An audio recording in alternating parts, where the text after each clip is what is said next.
I am Prof.R.A Ogunye. Let me tell you one thing, I come back here regularly. Regularly in the sense that my family, they know that after the house, the Department of Chemical Engineering, University of Lagos is next in my heart. That is the reason, for example, when I retired, my gratuity and my monthly retirement pension for the last 28 years, I plowed it back to the University of Lagos as an endowment. That endowment today has a capital of 145 million naira. That is, you cannot get it anywhere in the whole world. You are a former lecturer. You plow back his entitlement, and that is going to happen until I die. My retirement pension will continue to be paid to that endowment. That shows the love I have for the department. Yes, I'm impressed for what they are doing. The result has always been excellent. We always come first when it comes to percentage performance of first class in the University of Lagos, and it has continued to be so. This where we are now is an additional new building to us in the department. No, she's trying her best. She's a lady. She's trying her best. She never met me here. She's not a graduate. She's not a first graduate of this university. She graduated from the University of Benin. So she came here for both her master's and PhD and never had an opportunity to interact with me until this particular anniversary. I take her as a daughter because my son, my first child, and I, they studied together at the Federal Government College, Maiduguri. My son is a chemical engineer too. Both was a master's and PhD degree and MBA in finance. But those two chemical engineering graduate degrees were from the same university where I got my own master's and PhD. When I was obtaining my PhD, I was just 3 years old. He followed me for convocation. But later on, 20 years later, he got his PhD at the University of Waterloo, where I got mine. So, I wish her good luck. She must have learned a lot last one week or so with me to see the cooperation we need to build the department. I'm sure she will do so. I will want the department to cultivate the alumni groups. The alumni, they have to cultivate them to support the department. All over the world, the alumni group are the backbone of any department, any university mostly. I belong to two universities, Imperial College in London and University of Waterloo. Every year, I contribute to both Imperial College and University of Waterloo. That is what I want the alumni. I want the department to strive very well to get the alumni together, as Prof. Bello, as he described in his lecture today. Our alumni must come together to aid the department. Let me tell you, for example, University of Ife, Chemical Engineering, where I started my career as a lecturer. Within 6 months, the alumni group at the University of Ife contributed 100 million naira to the growth of their department. When accreditation was coming, I want such thing to be done here. I've contributed my own. I've contributed by having the endowment. I want the alumni to do more than what they are doing today. And they can only do so if the department coordinates the alumni in a very good climate. The research that have been done by this department, from undergraduates to postgraduate, is enough to leave this country. Yes, meaningful research which are useful have been done here.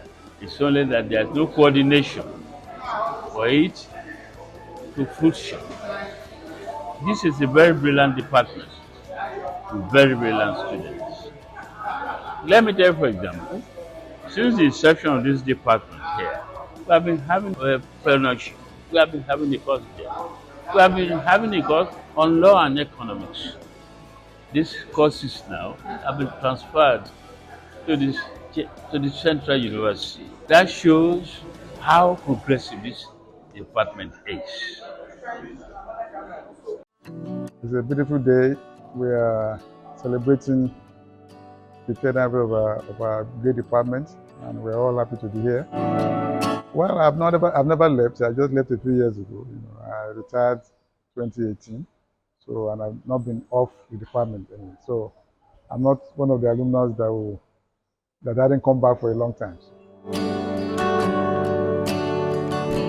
Well, I was head of department from 1998, I think, to 2022, or 2002. And after that, I served in various other organs of the university until I was elected the VC Management Services in 2010. 2010, by the then Vice-Chancellor, the 10th Vice-Chancellor of the university.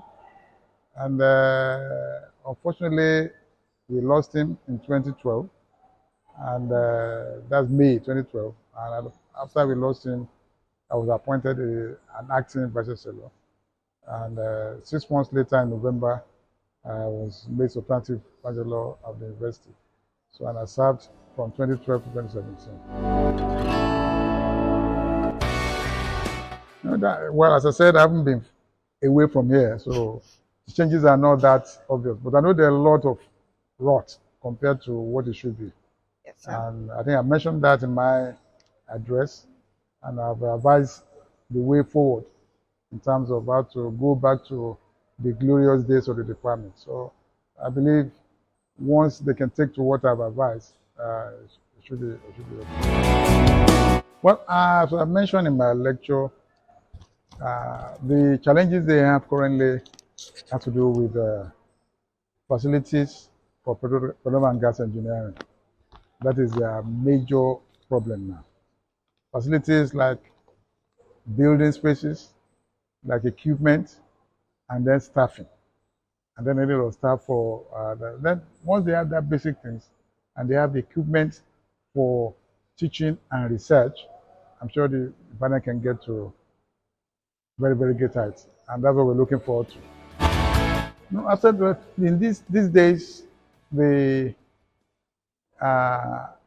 people talk about not getting jobs. The truth about it is that you need to be able to get skills to get the appropriate jobs that are available. Not that there are no jobs available. There are jobs available, but must be properly skilled for the jobs that are available. And that's why I advise in there that those that are already out there that can help these that are here with skills should please help to skill them through a few contact hours or advising them as to what skill to go for. All these are the things that will help them to be able to get not only the current student, all streams can get advantage from that.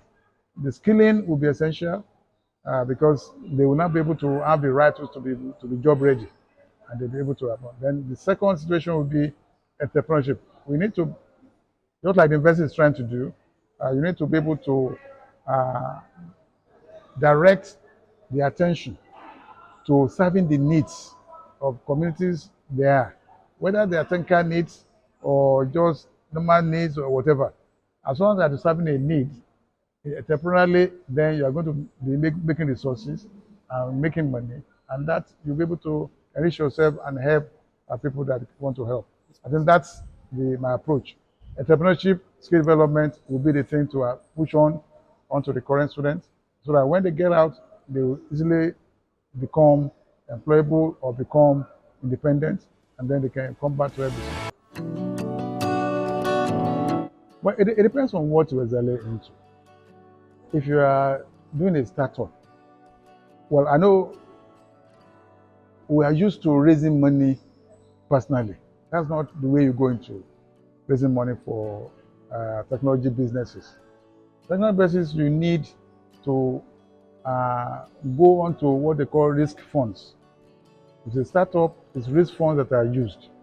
And luckily now the government is coming out with such risk funds. So you can go and attach, once you can prove that your project is feasible and the people that will fund it agree with you, then they'll fund it up to a pilot stage. And once that is done, then people buy it off you.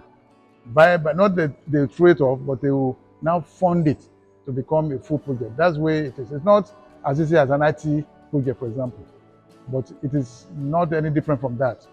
If you have a good concept, there are those that are looking around for businesses. And so they look for startups, small startups, and they want to fund you at that level so that they can also make money with you. So yes, there are opportunities all over, but until you get there, you won't know. So we all think about our own money being used to develop our business. That's not the way it's done. Entrepreneurship really involves you having the right concept and be able to approach the right frames to be able to now source for resources. Okay, whether it's land, whether it's facility, whether it's space, or whether it's equipment, all those things will come in. But your concept must be right, and you must have a proof that what you want to really go into will be a business fine.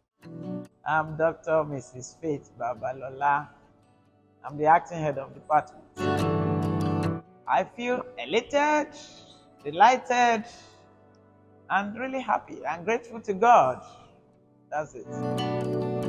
Top priorities for the next 5 years. Well, we want to have, a well-funded department so that we can pursue the priorities. So, to get the fund is very crucial. And since the old way is not working, we are forced to think outside the box. So how to get good funding is a major priority, so that with the funding we can now pursue what we really want to pursue, which is, high-spirited staff, enthusiastic students, then our laboratory is functioning very well. So academic programs will pick up. The accreditation of petroleum and gas is very critical. It's top priority, actually. But we can't get that without staff and equipment. So when we pursue that and we get more staff, more equipment, then our program status will change from not accredited to accredited. That's for the pet and gas. But chemical engineering, so far so good. We'll still build on top of what we have. We still need better equipment. We still need more staff. So if we get all that, then other things will keep going. We can attract grants, we can attract funding, then we can do postgraduate research. Really, one of my key priorities is the postgraduate program, both in chemical and pet and gas. We've not had any postgraduate program in pet and gas. And the undergraduate program, we have even lost accreditation. So that's a real point to pursue. Yes, ma'am. We want to award MScs and PhDs in pet and gas. Yeah, they're exciting. We want to have collaboration with industries. So currently, there are quite a few PhD programs that I'm really glad about, and some new students are coming on board this session. Yeah, that's gladdening, because we don't want to ground to zero. It has been going down and down and down. So now that we have a few PhD students enrolling, I'm really elated about that. And then we hope to, as we work with industries, we will get more things to do. And then find a way for commercialization, so that more funds can come. Yeah. And then we can pursue more projects. It's also logistic, you know, as you're getting more funds, you are doing more things. And as you're doing more things, you are getting more funds. Yes, ma'am. Yeah, they work together. Yeah, advice to students. Well, once they take their courses serious, um, they have done IT already. Yes, ma'am. So they have an idea of how the industry looks. And some of them would have come back with some challenges they saw there, which they can work on as projects. So what I would advise them is, you know, the project they will pursue, they should try and see how it relates to solving problems. And then they should, in their research projects, apart from taking their academic work serious, particularly in their research projects, they should be very serious and committed and close to the supervisor. So that if they have challenges, the supervisor guides them. The supervisor can actually send them to his contacts who have expertise in various fields. You know, especially the pet and gas students. We are having some adjoint lecturers who are very current in the oil and gas industry. They are just joining us this session. So tapping from their knowledge and experience will be very helpful. Thank you. My name is Oluremi Ayeni. You know, from the Lagos office then, as a rather young officer, you know, heading a team of about 45 members of staff, I would say that teamwork, team spirit, which is part of what we still enjoy in my class group to today, was very helpful. And through my career, you know, when I say jack of all trades, you get to train as a quality auditor, environmental management auditor, you know, occupational health and safety assessment, and all the rest of them. The experiences, which were initially mostly administrative, you know, I would want to lay it on the foundation we had here in the chemical engineering department, because working on the trade desk for Nigeria and a number of international meetings, international cooperation, my career peaked as a director of management systems certification, and I was actually opportuned to lead the team that got accreditation for the nation. That's accreditation of our certification services in Standards Organization of Nigeria. Had about 31 years work experience and retired already. I retired about 3 years ago. And even to date, my passion is actually to see that the young and upcoming graduates have a balanced and robust way of looking at things generally. Your engineering is core, and at the same time, emotional balance, you know, financial intelligence, and the rest of them. I haven't seen what is in the outside world there. So it will be good we have a complete and good standing for our graduates. Wow. I presently serve on the Industry Advisory Board of the faculty. Yeah, my parting word is that the training we receive as engineers should help an average person to think broadly. You should be able to recognize opportunities. You should be able to plan. You're not going to be sucked into some myriad of negative outlook of life. You have the whole world ahead of you. And I believe that the training of engineers actually prepares us to help to shape the course of development around us. So people should look forward to a great future in their career. Thank you. My name is Engineer Oluremi Ayeni. So for me, it's a privilege. Number one, I think the first thing to say is a privilege to be interviewed representing the alumni of the Department of Chemical and Petroleum Engineering of UNILAG. So, and leaving the school since 1988, it's a privilege to come back here, meet with the students, meet with the lecturers, meet with the management of the department, and go around and check things and make sure that things are fine.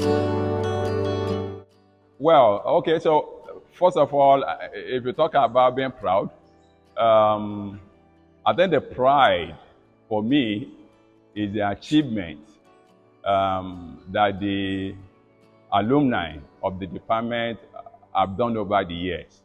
I'm a product of this department, and over the years, I'm grateful to God for the achievement that we have made, not just me, but my colleagues in the different areas of the world, both Nigeria, outside, in the oil and gas industry, in the chemical industry, everywhere. So we are proud of what the department has done for us. Where we are today is actually because of what they gave to us. And then coming back to see where the department is, yes, there are, from what we see, there are areas that we need to develop.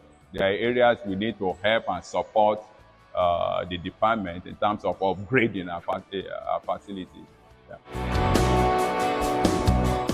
So what I would say is you've got to be adventurous. You've got to be adventurous. You've got to look at developing connections.